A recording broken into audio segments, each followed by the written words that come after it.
Let's talk about the music world today. It's this really weird, fascinating place, full of contradictions. You've got these infinite streaming libraries sitting right next to a huge comeback for vinyl records.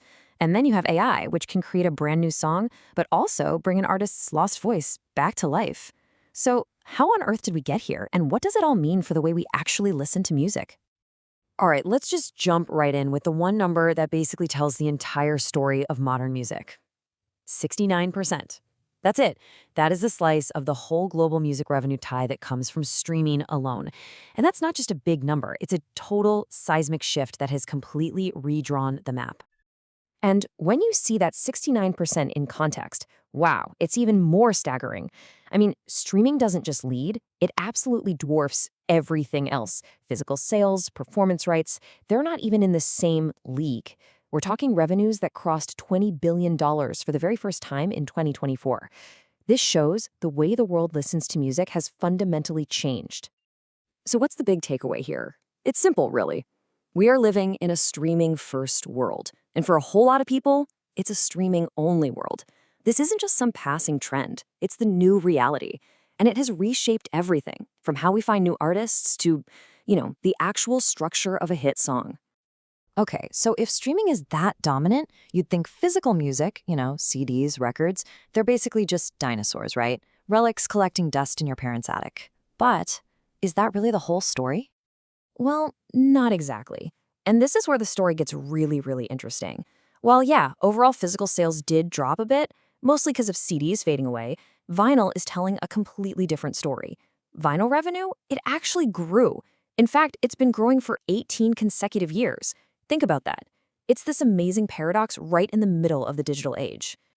So let's dig into this analog rebellion. In an age where you can get any song instantly for free, why are so many people choosing a format that's heavy, expensive, and, let's be honest, kind of inconvenient?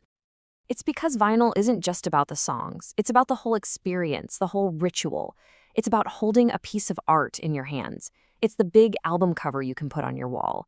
It's a very deliberate act of dropping the needle and just committing to listen.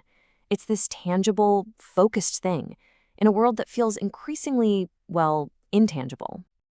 And that is just a world away from the streaming experience, isn't it? Streaming makes you the curator. You get to build the absolute perfect soundtrack for your workout, for a rainy day, for a road trip, pulling from literally millions of songs. You're the DJ, and the playlist is your masterpiece. But the physical limits of vinyl actually forced a whole different kind of art. The album wasn't just a collection of songs, it was a story. Side A had to hook you with the hits, but side B, that's where artists could get weird, put the experimental stuff, the deep cuts that rewarded you for sticking around for the whole journey. So this brings us to this huge, fundamental tension in music today. Is an album still this cohesive work of art, a story you're supposed to listen to in a specific order? Or has it just become a collection of tracks, waiting to be pulled apart and dropped into a million different playlists? The answer seems to be kind of both. So in this weird hybrid world of playlists and vinyl, where the very idea of an album is up for debate, what's the point of a record label anymore? Their job has had to evolve like crazy. They've gone from just selling records to being more like career architects. The short answer is they have to help an artist win everywhere all at once. You need a strategy for Spotify, a plan for a limited edition vinyl drop, a way to go viral on TikTok, and a global tour. It's a massive juggling act. Let's look at a few examples of how this actually works. A perfect example is the breakout star of 2024, Chappelle Roan. Now, her label, Island Records, saw she didn't really have a huge viral hit. But what she did have was this incredibly passionate, organic fan base. So the strategy wasn't to chase some fleeting trend, it was to protect that authentic subculture and just let it grow from the ground up. Then you have an artist like Tyler, the Creator, who has such a crystal clear creative vision. For him, the label's role is totally different. After a 13-year partnership with Columbia Records, there's this deep trust. The label basically acts as a global megaphone, using its huge network to execute his vision on the biggest scale possible, whatever that vision may be. And for a completely different kind of artist, like Puerto Rican rapper Mike Towers, this guy is prolific. He releases 60 to 70 songs a year across all kinds of genres. For him, his label, Warner Music Latina, brings the data, the insights, and the strategy to help him connect with new audiences through collaborations, without ever losing his core fans.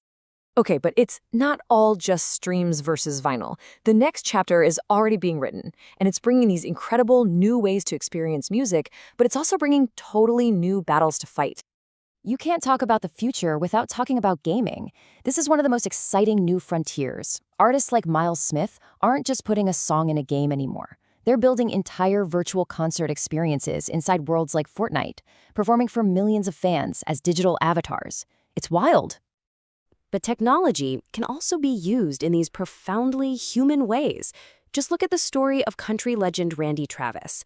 After a stroke tragically took his voice, his label worked with an AI company, with his and his family's complete blessing, to painstakingly recreate his iconic sound.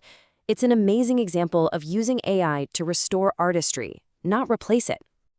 So with all these incredible new opportunities come, you guessed it, brand new fights.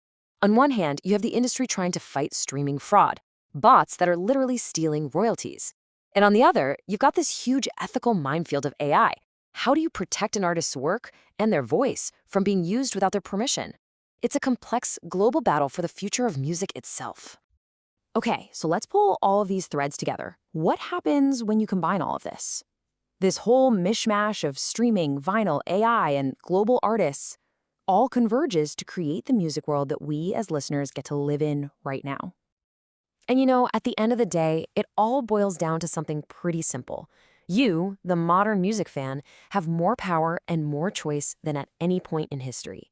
All of these conflicting trends and new technologies, they all lead to one thing, an incredible, unprecedented number of ways for you to connect with the music you love. I mean, just stop and think about your options on any given day. You can have that focused, immersive experience of putting on a vinyl record. You can lean in and craft the perfect playlist from a library that is practically infinite. You can go to a concert inside a video game from your living room, and you can discover a brand new artist from a country you've never even been to, instantly. So everything is on the table. The entire history of recorded music, plus things we never even imagined, all at your fingertips. The album, the playlist, the virtual concert, they all exist at the same time. Which means the only question left is the one that really matters. How will you choose to listen?